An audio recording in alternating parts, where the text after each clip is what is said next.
today's show, we are looking at the balance between presenting raw evidence and delving deeper behind the numbers. Tech heads think data is all. They are so wrong.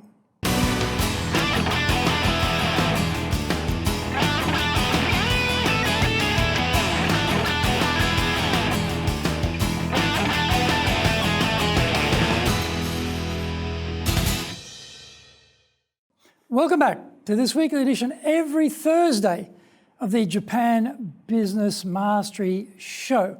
I'm your host, Dr. Greg Story, your corporate coaching and training guy, president of Dale Carnegie Training Japan, and best-selling author of two books, Japan Sales Mastery and Japan Business Mastery.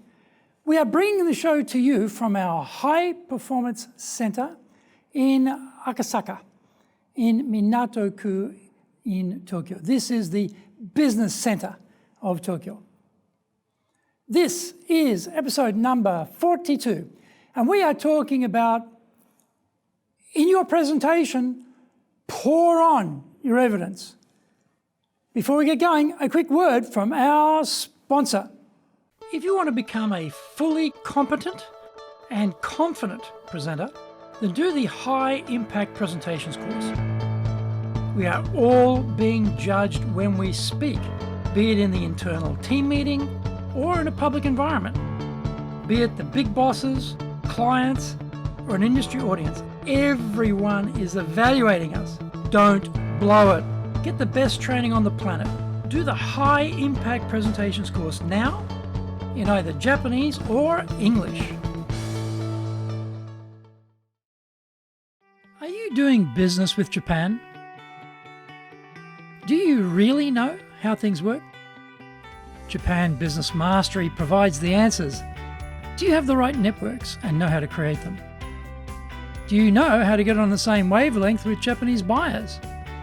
Do you know what being trustworthy looks like from the Japanese perspective? Japan Business Mastery is based on more than 30 years' experience in Japan and will become your go-to guide. Want to succeed in Japan? Buy Japan Business Mastery now. Welcome back. Okay, now it's time for the show. それでは行きましょう. So let's get going. In your presentation, pour on your evidence. There are a number of common structures for giving presentations, and one of them, the most popular, is the opening, key points and evidence, closing. We consider the length of the presentation, the audience, the purpose of our talk, and then we pour the contents into this structure.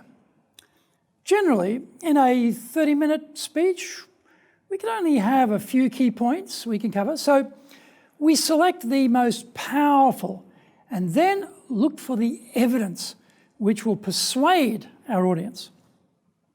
This is where a lot of presentations suddenly snatch defeat from the jaws of victory. The structure flow is a simple one.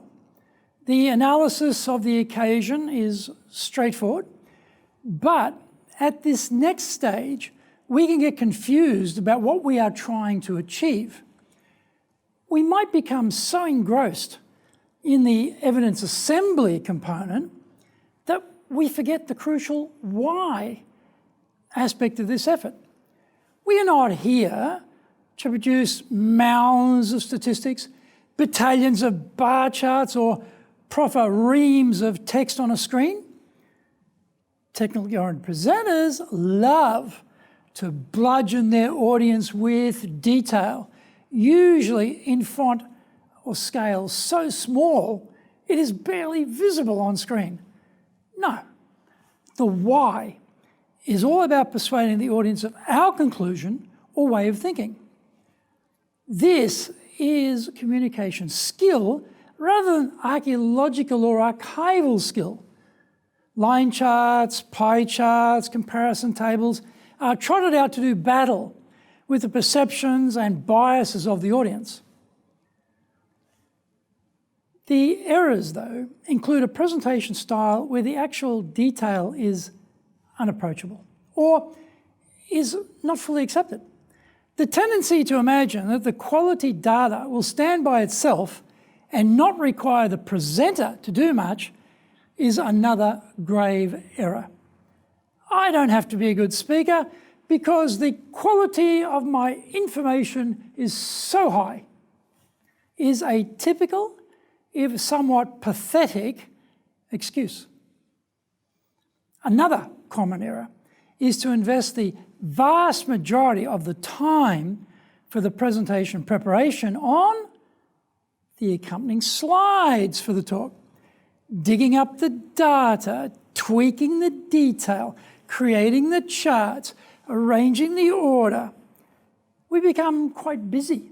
So busy, in fact, that we forget to practice the delivery of the talk.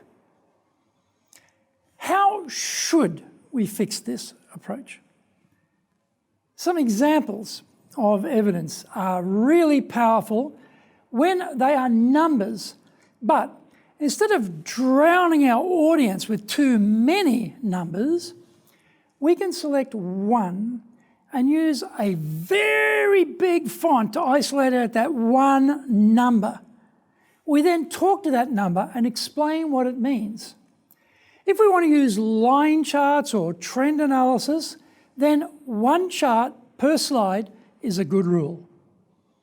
To improve our communication effectiveness, we go one step further and we tell stories about these numbers. Who is involved? Where? When? What happened? We recall stories more easily than masses of data. This helps to get us around the why of our talk, the key point we want the audience to absorb. And we practice the delivery over and over until we are comfortable we have the cadence right. Thank you for watching this episode, and remember to hit the subscribe button. The Japan Business Mastery Show is here to help you navigate your way around business in Japan. Subscribe on YouTube, share it with your family, friends, and colleagues. Hit the little icon, little bell icon, for automatic new episode notifications. Our website details are on screen now, enjapan.dalecarnegie.com. It's awesome value, so check it out. Please leave me some feedback on YouTube. I would love to know how this show helped and what other topics you're interested in for me to cover. Just tell me how I can help you best. You might also enjoy my other weekly shows. For podcasts, Mondays for the Cutting Edge Japan Business Show, it's a podcast version. Tuesday for the Presentations Japan series. Wednesdays for the Sales Japan series. Thursdays for the Leadership Japan series. Fridays for the Japan Business Mastery Show. And Saturdays for Japan's top business interviews. You get these wherever you get your podcasts.